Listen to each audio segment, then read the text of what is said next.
Y recibimos aquí en esta mesa de trabajo a un invitado que por estos días es fundamental tener, escuchar y dedicarle unos buenos minutos para ayudar en ese tema de la pedagogía, de la información veraz y confirmada sobre todo lo que está pasando con el tema del coronavirus en el país y en este caso específicamente en Bogotá. Saludamos a Alejandro Gómez, quien es el secretario de Salud del distrito, quien nos acompaña hasta ahora. Secretario, muy buenos días. Gracias por estar aquí. Muy buenos días, gracias a ustedes por la invitación. Bueno, ¿cómo amanece Bogotá en medio de esta alerta amarilla por cuenta del coronavirus? Bogotá amanece con un cambio todavía sutil, pero vamos por el camino que necesitamos en la actitud de las personas frente a esta enfermedad. Desde el día número 1 estamos trabajando en nuestro salón de crisis y recabando la mejor información disponible en todo el mundo, viendo qué ha pasado en los diferentes países y con base en esa información tratando de tomar las mejores decisiones. Nos reunimos con los mejores epidemiólogos, con los mejores virólogos, con los que cuenta la ciudad y pusimos toda esa información sobre la mesa. Encontramos que en todas partes la epidemia, hoy es una epidemia en el mundo entero, que se conoce como una pandemia, ha tenido una evolución drásticamente alta y corta en el tiempo. Eso es lo que llamamos la curva. Sí. ¿Sí? Entonces, muchos casos en muy poco tiempo. Esa situación ha llevado a que cualquier sistema sanitario del mundo haya sido insuficiente para soportar la demanda. Ha pasado en diferentes partes, tal vez el nivel más dramático se ha vivido los últimos días en Italia, en el norte de Italia, que tiene un sistema sanitario muy bueno, que tiene una gran cantidad de hospitales, fueron incapaces de atender la cantidad de personas que se generaron. No obstante, en otros países, en otras partes, se tomaron acciones desde el punto de vista de salud pública y esa gran curva alta y corta se pudo expandir en el tiempo, o sea, se aplanó la curva. Este es lo que estamos buscando en la ciudad de Bogotá. Con la alcaldesa lo que se trató es, claro que uno puede llegar al momento de cerrar la ciudad a cal y canto, de acabar con el transporte público, de mandar a la gente a casa, de estar en toque de queda. Sin embargo, los costos económicos, sociales, públicos que se obtienen con esto son enormes. ¿Por qué no vamos haciendo cosas mientras tanto a ver si no llegamos a ese extremo? Pues bien, las medidas que se plantearon en Bogotá, que se impusieron en Bogotá, eran en esos tres sentidos. Desde el punto de vista individual, démonos cuenta que los responsables de que no se transmita el virus somos nosotros. Solamente con el lavado de manos podemos evitar hasta el 50% de los contagios.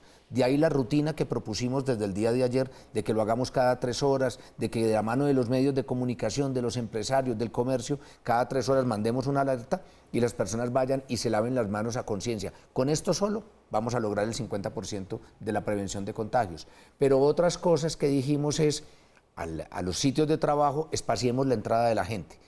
En Bogotá particularmente tenemos 2 picos en el transporte público, de 6 de la mañana a 8 de la mañana, de 6 de la tarde a 8 de la noche. Si las personas no entramos todos a trabajar a la misma hora, sino que unos entremos a trabajar a las 6 de la mañana, estoy poniendo por caso, otros a las 8 y otros a las 10, y de la misma manera será la salida, vamos a valleficar, y perdóneme el término, el uso del Transmilenio, porque siempre hablamos de horas pico y horas valle. Claro. Pues qué bueno que ese pico fuera también mucho más suave y los valles pudieran ser utilizados. Claro que en este momento es importantísimo para no tener unos tumultos que pueden ser riesgosos en Transmilenio, por ejemplo. Ese tema del trabajo es muy importante y del estudio. También le dijimos a empleadores, universidades y colegios, si pueden hacer cosas virtuales, háganlas. Hoy por hoy también nuestra ciudad está perfectamente conectada y hay muchas cosas que podemos hacer vía virtual, de modo que esa es la invitación. Y también dábamos una recomendación de carácter general para las aglomeraciones de personas. Los eventos masivos que la OMS los define como aquellos que reúnen a más de 1000 personas en un sitio determinado y durante más de media hora, esto hay que decirlo, ¿sí? Porque todo el mundo me dice, pero bueno, en un centro comercial hay más de 1000 personas. Sí, pero no estamos quietos en un sitio en contacto durante más de media hora. En Transmilenio tampoco lo hacemos, por lo menos en las estaciones. ¿Es un reto Transmilenio? Por supuesto que es un reto Transmilenio. Sí. Pero si nosotros paramos Transmilenio, paramos a Bogotá. Estas medidas, aunadas a una nueva manera de atender en salud que privilegie la atención domiciliaria sobre la llegada a los hospitales, está cuidando a la gente, pero además cuidando al sistema sanitario. Yo les quiero contar, las personas más importantes para nosotros en este momento es el personal sanitario. Nosotros podemos suprimir los eventos deportivos, podemos suprimir los eventos de tipo cultural, los eventos de diversión, pero no podemos cerrar los hospitales. Claro. Los hospitales tienen gente como ustedes, como yo, que también se puede enfermar. De modo que en la medida en que los protejamos, vamos a tener una mejor respuesta del sistema sanitario y vamos a salir adelante de esta también. Precisamente, secretario, en el tema de los hospitales, muchos se preguntan, en dado caso de que llegásemos a tener más casos de infectados por el coronavirus y que esto empiece a crecer, ¿qué tan preparada está nuestra red hospitalaria en Bogotá para atender esos casos? Estamos preparados.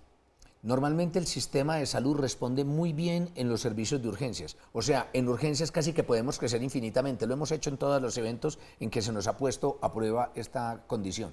En hospitalización también podemos crecer. El reto son las unidades de cuidados intensivos. Ningún país tiene elasticidad en unidades de cuidados intensivos. ¿Y esto por qué? Porque la unidad de cuidados intensivos requiere de 3 condiciones que no se consiguen de un día para otro. Lo primero es la infraestructura. No cualquier pieza hospitalaria puede ser una UCI, se requieren unas condiciones especiales. Lo segundo son las máquinas. Los ventiladores, los aparatos de soporte vital no se consiguen a la vuelta de la esquina, no se consiguen de un día para otro. Pero lo tercero y más importante es el talento humano. Si tuviéramos la pieza, si tuviéramos la máquina, ¿quién la opera? Las personas que saben de cuidados intensivos han dedicado su vida a formarse en este sentido. De modo que si hacemos un esfuerzo enorme, no vamos a poder abrir más camas de cuidados intensivos. Con esta realidad, lo que tenemos que hacer es disminuir la demanda. Claro. Y estas son las medidas que estamos tomando.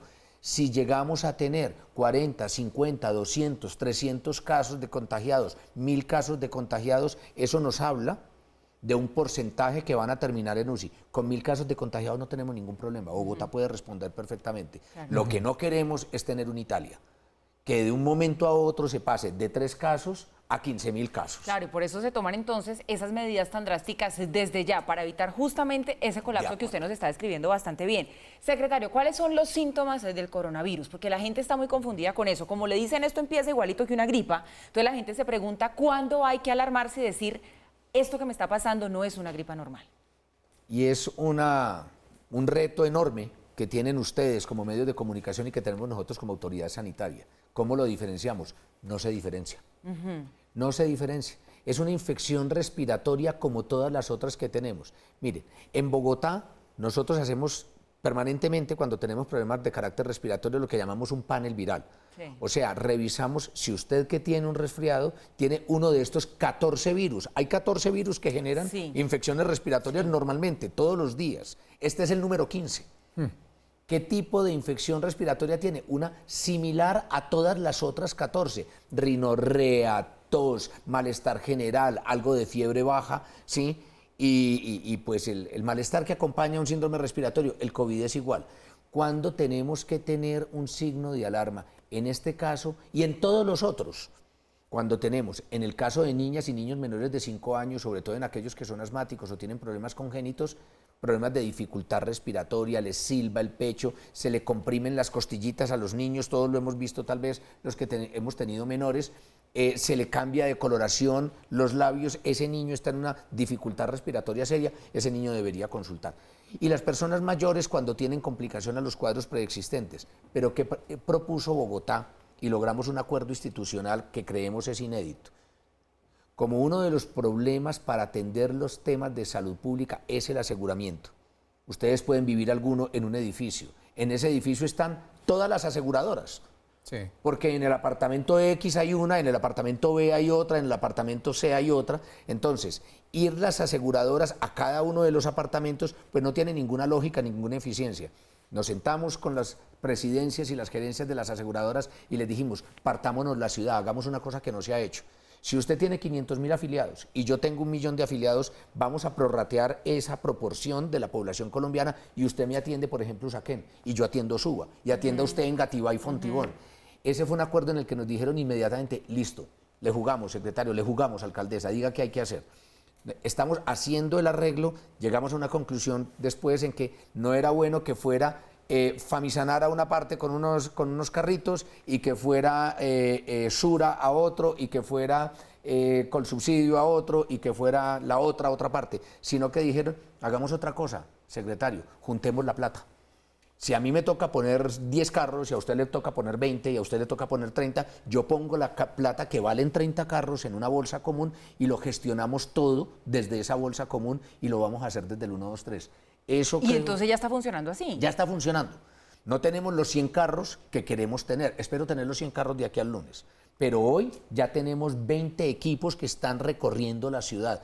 Llega la llamada, le estoy diciendo, no se vaya para urgencias, llame al 123. Usted marca el 123, vea, tengo esta condición, o mi hija que vino de tal parte y tiene síndrome gripal. Sí, señor, nos damos cuenta, usted es un caso de riesgo, le vamos a enviar uno de nuestros equipos. Y le visitan en su casa. Qué bien. Evitamos que esa niña, que esa persona tenga que salir. Le visitan. ¿Es necesario tomarle una muestra? Se la tomamos allá. Qué bien. O Perfecto. sea, Pero si, es al 123. No Al es a la 123. empresa con no, la que yo es al tengo la 123. Ese fue el gran acuerdo. Porque entonces, si tú eras de la EPS-X y tú de la EPS-Y, entonces, ¿cuál es el número mío? ¿A dónde debo No, llamar claro, yo? claro, esto es un enredo. Centralizamos el tema. Muy bien, entonces la línea 123 es fundamental que la tengan ustedes ahí en el radar para que les atiendan este tipo de casos. Sí, secretario, la gente también se está preguntando en lo que tiene que ver con la emergencia ambiental que está viviendo actualmente Bogotá y qué tanto tendría que ver si se levanta o no con la emergencia sanitaria y las medidas que anunció la alcaldesa Claudia López. Una tiene que ver con la otra, no vamos, por ejemplo, a tener que levantar el pico y placa o sí se va a levantar. Pues ¿o entre no? otras cosas porque si la gente no tiene carro le toca irse en Transmilenio, En entonces Transmilenio somos más es más personas en Transmilenio, ¿no? Sí, pero si sacamos más carros a la calle vamos a tener mayor contaminación ambiental. Bogotá se está poniendo a prueba por dos emergencias que coexisten y que atacan el mismo sistema, el respiratorio. ¿Sí? Por eso hemos tenido que tomar las medidas que hemos tenido que tomar. Digamos que la decisión de levantar la alerta de tipo ambiental depende de factores objetivos. En este caso nosotros no sabemos cuántos muertos vamos a tener por COVID-19. Todavía es un albur y estamos haciendo todos los esfuerzos porque sean los menos posible. Probablemente vamos a tener que lamentar muertos. Si se han muerto en otra parte, se van a morir en Colombia también. No vamos a ser un país distinto. Y vamos a tener sin duda más casos en Bogotá. Por supuesto, vamos a tener hoy o mañana o pasado mañana, el virus no descansa, no tiene fin de semana, vamos a tener más casos. Eso hay que decirlo con toda claridad, vamos a tener más casos. Pero frente al tema ambiental, como le decía, no sabemos cuántos muertos nos va a dejar el COVID-19, pero sí sabemos cuántos muertos nos deja la contaminación ambiental. Cada año hay 2.100 personas que mueren por la contaminación ambiental. Esa es una razón de peso para decir, sé que es un reto social el tema de tener el pico y placa ambiental para podernos movilizar, pero no podemos decir que hay un problema más grave que el otro. Coexisten en este momento, hagamos todos los esfuerzos como sociedad bogotana porque esa condición ambiental mejore y levantaremos la alerta ambiental en el momento que sea necesario. Pero tengo entendido que tienen ustedes hoy una reunión en la alcaldía para discutir este tema del pico y placa ambiental. ¿Es así? Por supuesto. A ver, en el caso mío, la mesa situacional funciona 24 horas al día. Yo trabajo y nuestro equipo trabaja permanentemente. Así funcionan las epidemias. Sí. No es que seamos pues los más abnegados. Es que cada minuto nos llega información y tenemos que modificar la actitud que estamos asumiendo. En el caso del pico y placa ambiental también es así. Yo salgo de aquí inmediatamente para la alcaldía a hablar con la señora alcaldesa y con las personas responsables de este tema. Voy a hablar con la Secretaría de Educación, que claro está angustiada por esto. Voy a hablar con Carolina, que es la Secretaria de Medio Ambiente, y claro. tomamos decisiones concertadas y siempre pensando en el mejor estar, en la mejor salud de todos los bogotanos. Se lo preguntaba entonces para poderle contar a nuestros televidentes que en horas de la tarde seguramente vamos a tener un pronunciamiento oficial acerca de qué va a pasar con ese pico y placa ambiental en medio de esta alerta amarilla por el coronavirus. Secretario, número de casos que hay en estudio hoy en Bogotá de posible coronavirus, ¿cuántos tenemos? Permítame, yo les leo los datos que teníamos ayer. ¿Sí? Esta es una información que cambia minuto a minuto. Sí, claro, pero el cambia corte que hacíamos ayer en horas de la tarde es que nos habían llegado como notificaciones 296, o sea, las personas que decían aquí hay un poco de alarma. De estos cumplieron definición de casos 163. Entonces, el universo ayer en la tarde eran 163 personas que estábamos estudiando. Casos confirmados, ayer teníamos 3. Casos descartados teníamos 87. Casos en estudio teníamos 73. Sí. Esta información, insisto, hoy ya no es exacta. Les tendré que dar la información actualizada a 8 de la mañana cuando hacemos el nuevo corte. Pero así funciona esto. Hay permanentemente, de esos 73 pendientes por descartar ayer, estoy seguro que que muchísimos están descartados, pero también estoy seguro que entraron muchos más. Claro. Porque esto funciona permanentemente. Va cambiando Claro, pero entonces nos constantemente. habíamos quedado en 73, información hasta ayer. Seguramente estas cifras han cambiado un poquito. Secretario, este fin de semana son las pruebas Saber. Sí, señor. Y muchos estudiantes han manifestado preocupación, padres también. ¿Cómo se va a hacer el seguimiento, monitoreo de las pruebas este fin de semana? Las pruebas Saber se parecen mucho a una jornada educativa. En las pruebas Saber no hay gran aglomeración. Las personas que presentan este tipo de pruebas, bueno, yo lo presenté hace muchísimos años y no se llamaban así. Nos ubicaban... ¿De acuerdo? ¿Cómo ha cambiado la vida? Me tocó ir, pues, sí, recuerdo incluso mi puntaje. Pero bueno, nos ubican en unos salones de clase donde hay 40, 50 personas, o sea, siempre el número por debajo de lo que estamos planteando. De hecho, se ubican a una distancia como la que estamos nosotros, que no genera riesgo en este tipo de cosas. Nosotros en Bogotá hemos querido ser rigurosos en lo que se debe hacer, pero no hemos querido cerrar Bogotá, no hemos querido parar Bogotá. Allí también hay unos costos sociales muy importantes, de modo que las medidas que estamos tomando no proscriben las pruebas Saber, ni las que tomó la alcaldía el miércoles, ni las que tomó la presidencia de la República en el día de ayer jueves. Ayer se limitaron más las cosas por presidencia de Claro, 1.000 a 500 a 500. y nos parece una excelente idea, no faltaría más. Las pruebas Saber continúan. Pero si los estudiantes que tengan gripa pueden reportarlo y no asistir y les hacen la prueba después, ¿verdad? Esa es la invitación. Ahora, ¿cómo funciona desde el punto de vista administrativo esto? Excúseme, no tengo idea, porque ese es el tema pues, de educación y ese Claro, tipo de claro. pruebas, pero nuestra invitación, claro, es a que pacientes, a que personas que tengan un síndrome gripal no asistan a las pruebas Saber, de la misma manera que le estamos diciendo no asistan a la clase o al trabajo si usted tiene un síndrome gripal. Las recomendaciones son para todos en todos los eventos. No hay un evento más importante que otro. Lo más importante es la salud. Podemos vivir, hoy se decía de manera muy interesante, podemos vivir sin eventos deportivos, podemos vivir sin eventos culturales, podemos vivir sin eventos sociales. Lo que no podemos vivir es sin el servicio de salud. Hay que proteger a la gente y hay que proteger al servicio. Mira, una aclaración final por algo que usted nos decía acerca de qué va a pasar entonces este fin de semana cuando le dicen a la gente más de 500 personas juntas no pueden estar. La gente puede ir a centros comerciales, la gente puede ir tranquila a un restaurante pequeño. ¿Eso se puede hacer? Se puede hacer. Se puede ir al comercio, se puede ir a mercar tranquilamente. No vayan a creer que hay problemas de abastecimiento, no lo hay. Estamos trabajando con la cadena de alimentos de la ANDI, se está garantizando el suministro en cada uno de los puntos. Hay que dar un parte de tranquilidad, pero estamos manejando una epidemia. De modo que es un difícil equilibrio, pero el llamado es atiendan las voces autorizadas y las voces oficiales. Alrededor de esto está siendo campo de trabajo de personas inescrupulosas sacando mentiras, sacando vainas, diciendo que esto ya tiene una cura, que tal o cual te lo va a mejorar. El COVID-19, como las enfermedades virales respiratorias, no tiene tratamiento. Es cuidado en casa, es hidratación, es tomar un poco más de fruta, es tomar un poco más de caldo, es estar tomando acetaminofén, sí. Eso que se volvió un chiste en nuestro sistema de salud, así nos trataron la gripa a nosotros y por desgracia, en este campo la ciencia no ha avanzado más, se siguen tratando las gripas de esta manera. Así podemos trabajar, así podemos seguir con Bogotá abierta, sigamos con nuestras actividades, con las limitaciones que nos impone este tipo de enfermedad. Muy bien, secretario de Salud del Distrito, Alejandro Gómez, muchísimas gracias por sacarnos estos minutos tan importantes para los televidentes en medio de una agenda que hoy más que nunca está, sabemos, absolutamente ocupada para usted y seguimos de la mano siendo solidarios y comprometiéndonos con informar de manera oportuna a todas las personas que nos ven. A ustedes, muchísimas gracias.